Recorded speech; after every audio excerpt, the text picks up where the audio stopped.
Hello， 大家好，我是潇洒的人类。最近我又遇到一个严重的问题，我相信有朋友也遇到过，那就是家里来了新鸟之后，导致家里原来的鸟情绪不稳定，然后发生各种不正常的现象。今天我就遇到了。事情经过是这样，我朋友家里有点事儿，不能再继续养胖妞了，所以送到我这儿来。在胖妞来的前一天，我也刚刚把香蕉接回来。在接香蕉的前一天，我也把小乖接回来。我很无奈，其实我不能同时照顾这么多鸟，让它们活着肯定不是问题，我是怕影响它们的心理健康。在上期视频我讲过，不能同时养太多的鸟，但这真的是无奈之举。本来都已经送到朋友那儿了，结果，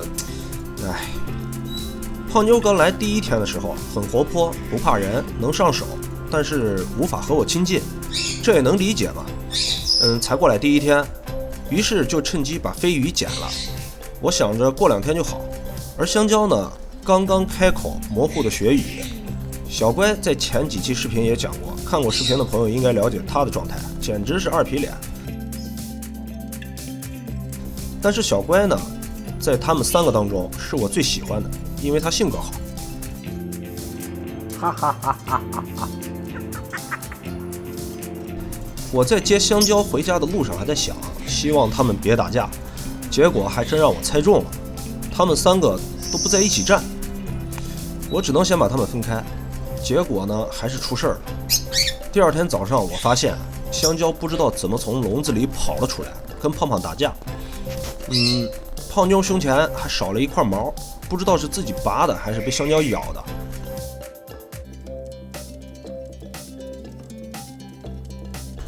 然后我把小乖也放出来吃饭，结果小乖出来之后瞬间称王称霸，看见胖妞和香蕉就追着打，哪怕胖妞和香蕉在我身上也不行，小乖会飞过来把他们赶走。然后我就发现，从这一刻开始，香蕉和胖妞都不会讲话了。我在之前的视频里提到过，没错，这就是原因之一，我没能照顾好他们，我得赶紧想办法。现在我需要慢慢的缓解他们的情绪。香蕉先寄养在朋友家，香蕉之前去过他们家，在他们家我也放心，虽然他们家也有其他的小鹦鹉，但是香蕉小的时候和他们生活在一起，所以应该不会打架。过去之后呢，也没有出现打架的情况。他也答应我会继续教香蕉学语，争取让香蕉快点开口。接下来就是小乖和胖妞了，这样我会轻松好多，我也更有把握让胖妞赶紧恢复。首先我需要把其中一只关进笼子里，关谁呢？当然是小乖，因为小乖对家里环境熟悉，而且小乖性格好，我只要每天让他出来玩一会儿就行了。我发现把小乖关进笼子3天以后，情况稍微有些改善，起码胖妞能和我互动了。他之前在我手上都会发抖，现在我吹口哨，他也能给予回应。你好，胖胖。胖胖。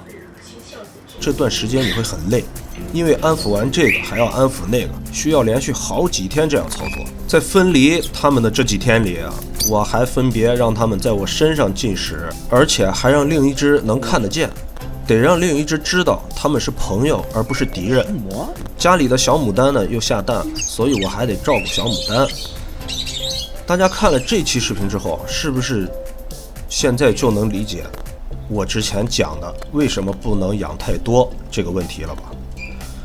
今年我接触了好多鹦鹉，导致我有个想法，我都想开一间鸟咖，下次谁再有什么鸟想寄养或者是救助的话，可以将它们直接放鸟咖。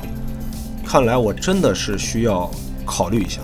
好了，言归正传此时胖妞的心情呢已经恢复差不多了，我又遇到了新的问题。小乖在笼子里一直叫，好像是发情了，然后胖妞也跟着叫，然后牡丹也跟着叫，我瞬间要崩溃了。看来我得换个方法，在保持胖妞心情好的同时呢，还得让小乖开心。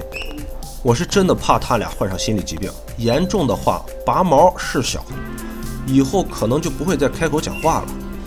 所以我又附加了一项治疗项目，每天早上呢，我要早起，在早晨陪他们一起吃饭。其实主要是想让他们可以一起进食。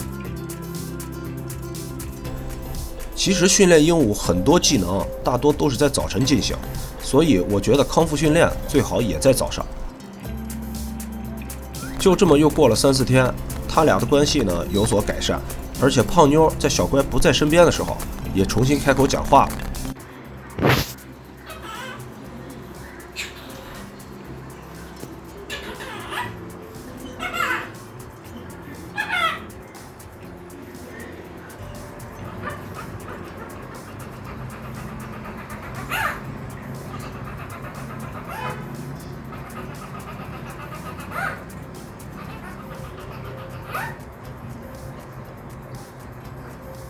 这下呢，我算是成功一半了。虽然他们俩现在还是偶尔打架，但是比起之前拼得你死我活要好得多了。以后大家要是遇见类似情况呢，也可以用这种方法。当他们不能好好相处的时候，就需要主人的介入，帮助他们处理社交难题。多和你们的宠物进行沟通交流，能避免很多麻烦。好了，今天就聊这么多，我得好好的考虑一下鸟咖的事情，拜拜。